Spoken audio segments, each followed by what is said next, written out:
Hi and welcome to Lynn Grieveson Designs. Thanks for joining me. Today I'm going to be showing you how I've been using some of my photo book templates to create some travel photo books for my daughter and, well, for all of us really. So the ones I'm going to be working with today are my new set, which are new at the Lilypad, which is called Perfectly Tall, which has got lots of spaces for very tall photos, which are great for particularly for sort of city photos and all sorts of travel photos. But you can also get them as a bundle with the Perfect Panorama set, which came out quite a while ago. So if you don't already have that set, this is a really good option because you get both sets at sort of hardly any, not much more than the price of just one. And you can put them together, as I'll show you, to end up with a whole lot of options for photo books. So these are some of the pages that I've been making just in the last week or so of our trip that we had. It's not that recently now because it's taken me a while to get it all scrapped, but I'm enjoying it whenever I do it. So that's the main thing. So this was in France and Spain. This was actually in Spain. So you can see I've got two of the different templates from the latest set here, and as well as the very tall photo spaces, there are sort of square options as well, and there's these sort of watery edge options, so to speak, which you can use for photos, or you can use them for pattern paper or a paint transfer or whatever you fancy. Just shut those down. So these are usually when I'm doing the photo books for the travel. I tend to be just very much just sort of quite just photos. And as you can see here, that's what I've done here. And if you combine a couple of the templates side by side in your photo book, you see you can get all sorts of different photo spreads with them. But what I'm going to be showing you here is so these are two pages that I just did this morning. This one I'll be walking you through how I did, and this is using the new set. And on the other side is a template from the old set, the Perfect Panorama set, because I had this horizontal orientation photo that I wanted to use. And I just want to quickly say something else that I've been doing a little bit more of as well lately, which is using Google Images to find old historic photos of the places we've been to, which is great, especially in Europe. Um, and the reason I want to do it here is because the whole time that we were in this village where we were living, there was only ever one fishing boat, beautifully painted fishing boat. Um, but if you look at the old photos, you can see that there were scores of them in the harbour. So it must look quite amazing. Although it was probably a bit smelly because they were all anchovy fisheries back then. So I shall just close that one down because this is the one that we're going to be looking at, and I'm like one of the people on those cooking shows. I'm going to say here is one that I prepared earlier. So I'm going to recreate it, but I'm not going to, just walk through how I did it. So I'll just shut down actually close down the JPEG version, and I will open the template I used for that, which is in my finished designs. Perfectly tall, and it was this one from memory. Oh, yep, hang on, I just need to. I know what I did here. Da-da.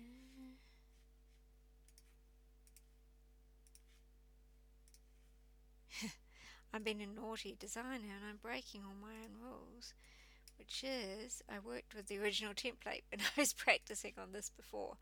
So let's just do that and we'll save that back as the original, and then we'll duplicate it and we'll be good and virtuous as all good scrappers should do and work with the duplicate version. There you go, that's better. Right, okay, so this is one that I made earlier and we're going to work on this to show the little tips and tricks and ways to have fun even when you're doing sort of a photo book, when you're working through a big project like I am here. It's great to just play a bit as well as get it scrapped. So the reason I chose this template is I wanted to use this photo of my daughter. We found a sentry box. We were having a day, just her and me, and we found a sentry box, and I said, hop in that and I'll take your photo, and she obliged. um, and we were laughing because I love the photo, but she's not really the moody modelly type, but it's just such a cool photo. So I wanted to use that, and I wanted to use it nice and big. So I'm just going to fit like I used it. And what I did is I used my handles here, and I'm holding down the shift key so that when I pull it out to make it bigger or smaller to resize it to fit, I'm not losing the proportions. If I didn't hold down the shift key and I just pulled on it, as you can see, it gets distorted, and we don't want that. So there you go. So we'll just get it back. She's so tall and thin, she looks a little bit distorted anyway, but honestly that's how she is. So hang on. There we go. Great. Right, so that's about how I had it, I think. Which is great, but I just wanted to make the photo pop a little bit more because I like when I've got my photos on my Photobook pages, I just like to always give them a bit of a tweak just so they do pop a little bit more, so they can hold their own against any pattern papers or elements and so on that I've got on the page. So there you go. I just upped the image, the brightness and contrast. I went to image adjustments, brightness, contrast, and just tweak those a bit. That's one way of doing it, and I'll show you some other ways of doing it as well later. So that's my main photo for the page that I wanted to use. And then the other one I wanted to use was this photo that I took from the battlements of the chateau, looking through back towards a church which is at the end of the street where we were living. But unfortunately I didn't do a very good job of the photo. I didn't compensate enough for the difference in the light.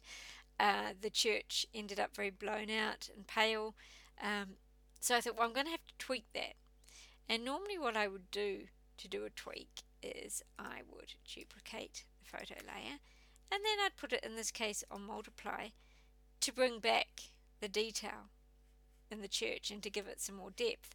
But then, having done that, I've completely darkened up the brickwork. So to get around that, I would get a soft erasing brush, and I would just erase that layer, that top layer, and then merge it down. But actually what I did, so that's normally what I do, but actually what I did, I'll just go back here to where I was, duplicate the layer. What I did when I went to play with it is I just thought, oh, I'll just see what it's like on colour burn.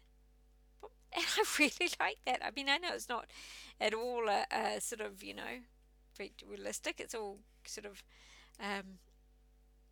kind of a bit artificial and artsy, but I just really loved the boldness of it, the boldness of the contrast. I loved the richness of the colour, especially down there.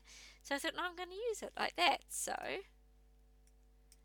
merged it and I popped it onto this photo spot here. Now you notice what I did. I've got my move tool active, and I just clicked on the layer in the template that I want it to go onto. So in this case, this one here. So I just click on that, and immediately that means that layer is active in your layers palette. So then when I go to drag on my photo and clip it down, it automatically lands like magic on that layer. So I had it like that, so I'll stick to how I had it. There you go. Great. So there you go. So it's starting to look kind of fun now, I thought. And I thought, okay, I'm going to play a little bit more with this. But the next thing I thought, well, what am I going to do with this space here, this clipping mask here that's behind one of the matted photos? Now, I could use it for a pattern paper. I could use it just as a bold colour spot. But then I thought, no, what I'm going to use is I'm going to use a photo on that. Not a photo that I want as a focal photo, but just a photo that has some sort of interesting texture. And I thought I'm going to use these bricks. So I'm going to duplicate this layer. And then I'm going to pop it. This is just to see what layer this is. Okay, this is photo 2. I'm just going to pop it above that and clip it down. Now I clip it down by hovering with my mouse between the two layers, the one that I want to clip and the one that I want to clip it to. The one I want to clip it to and for it to take the shape of is called the photo mask. So I hover between the two and then I hold down the Alt key, and then when I click, it's magically clipped and it's taken the shape of the layer below it.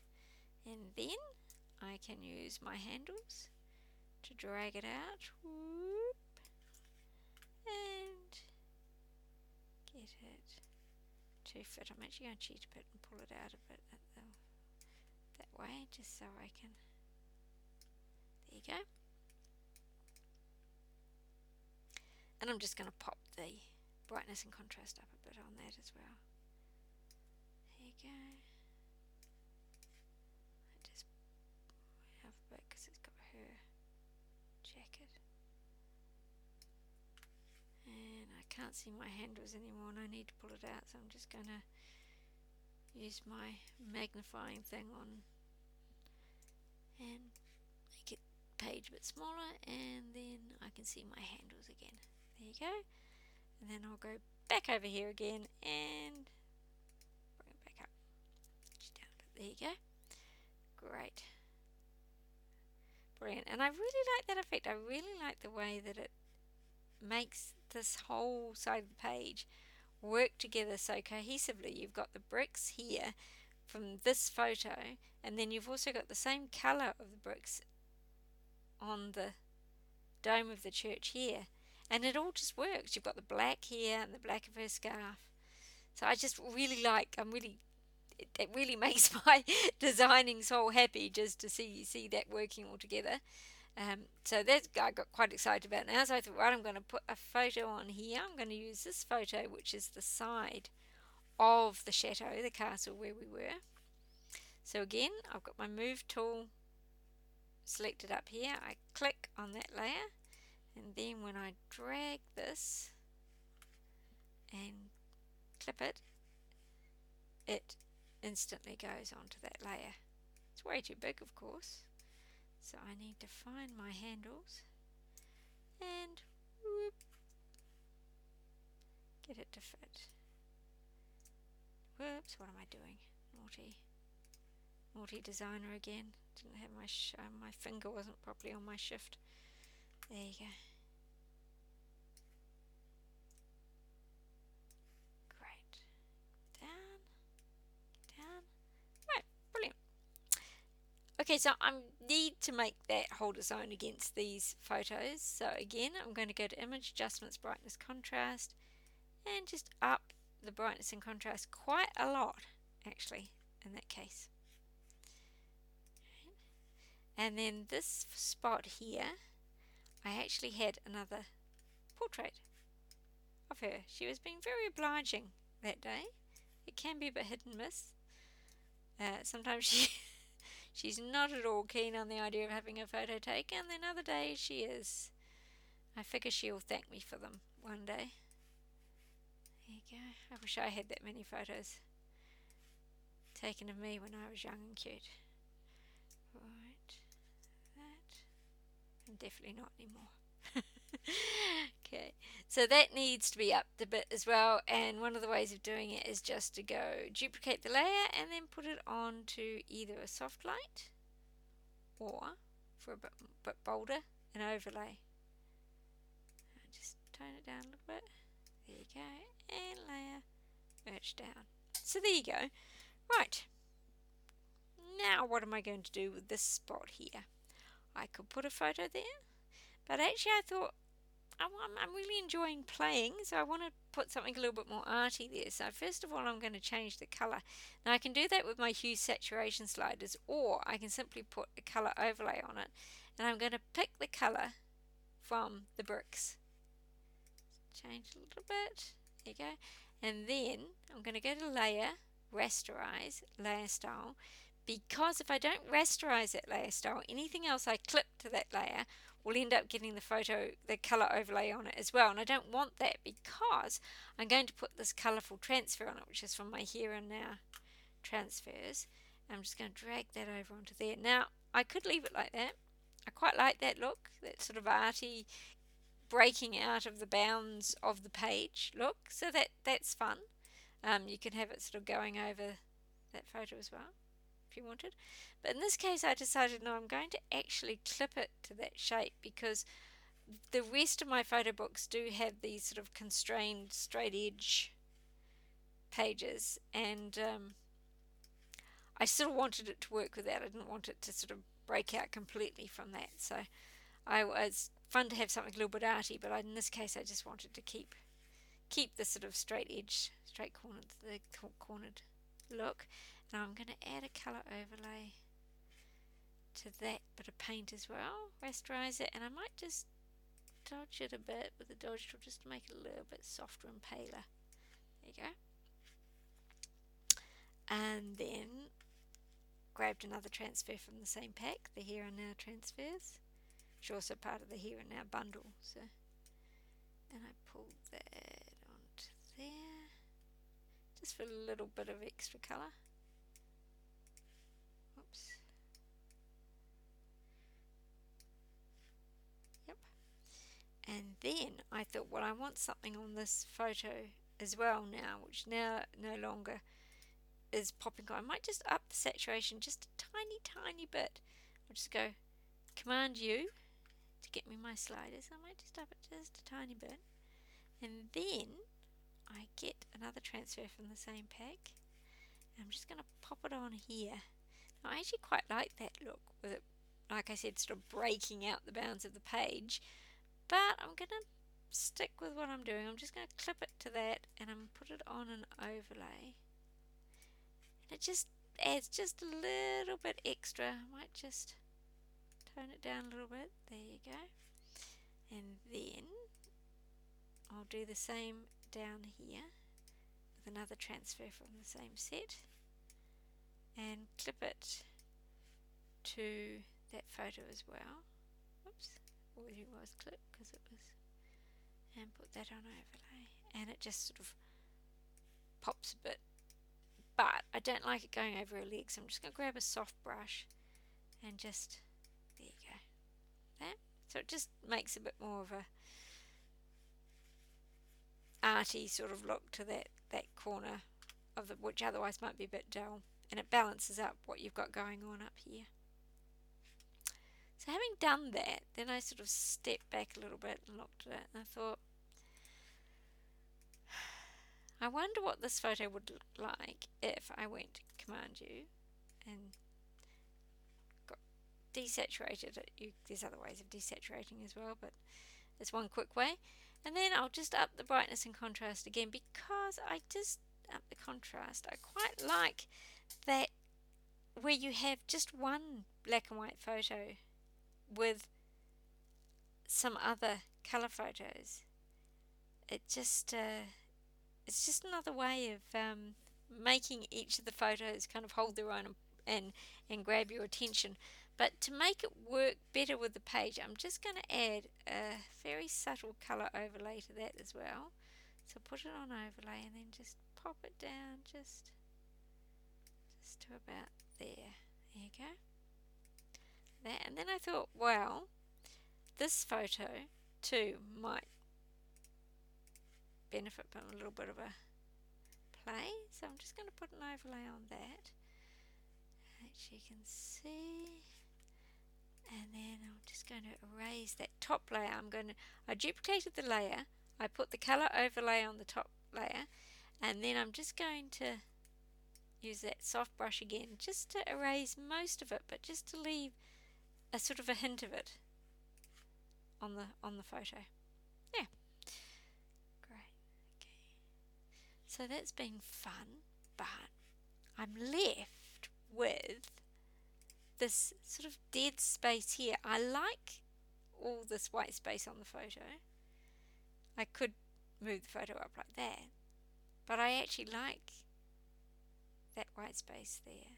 Just going to line up that line there with the top of that brickwork there. But it just does leave this bit of a space. And I remembered that in one of my new kits I had a really good title, my soft landing kit, which I've just done, because this day was actually the sort of the day where it was just her and me doing something together for the first time in a while. And so I thought, there you go, perfect for the spot. And then I also noticed when I was grabbing that there was this tag in the kit, and I really wanted to bring out the blue of her trousers somehow. So if I just pop that over there and just have it sort of slightly off the side of the page, I'm just going to cheat a bit and grab the glass button from this version of the page so I don't have to go hunting for it in my files. There you go. And I'll just put a drop shadow on that. There you go. So that, having that there, it just adds a little bit of interest to the side of the page. It balances out this side, which has got quite a lot going on in it. I thought something here, something else that references the blue, and I knew that I had in my capture pack the perfect thing, because the other thing about this day was taking photos together, me taking photos of her. So I thought that is a little hint to me, just a little reference to that part of the day. And that just left me to do a little subtitle in here. I used just a very simple but quite classic font, Bodini, yeah. And then I actually changed the kerning. Instead of having on 0, which I will have to, hang on a sec, what am I doing here? Text. Right, there you go. So it's on 75. So there's the kerning means the space between the letters. If I had it on 0, which is sort of the default for that font, for a title or subtitle, it's just a little bit too squished up and cramped. You need some space between them, some air between them. So just going to pop it back onto 75. There you go. And then this text actually comes with the template for you to change to whatever you want. So you can simply highlight it, and then you can just start typing your own text and changing the colour to whatever you want. In this case, I wanted the colour from her jeans, so there you go. And you can do that. But I'll just cheat again. Just hop that. And I'll just drag over the journaling that I had here. Pop. And I had a little bit more journaling than there was comfortably space for. So I think it was on this, the line spacing was something like 20 points, so I just changed it up here to 18 point, just so that it had a little bit, wasn't taking up too much of the space. I wanted to have a little bit of space between here and here, but it's really easy just to get the text how you want it by playing with the text that's provided, the text spots that are provided. So there you go, that's my page recreated. And I hope that's given you some ideas about how you can use Photobook templates to scrap your travel photos, or to your project life type pages, or even just when you've got a set of photos, you know, of a particular event or outing or whatever that you want to scrap. But also how you can have fun making a photo book by playing with the photos, by playing with the photo spots, and by just sort of some little tweaks that just take it to that next level, and like I said, are just fun. So thanks very much for joining me. Bye.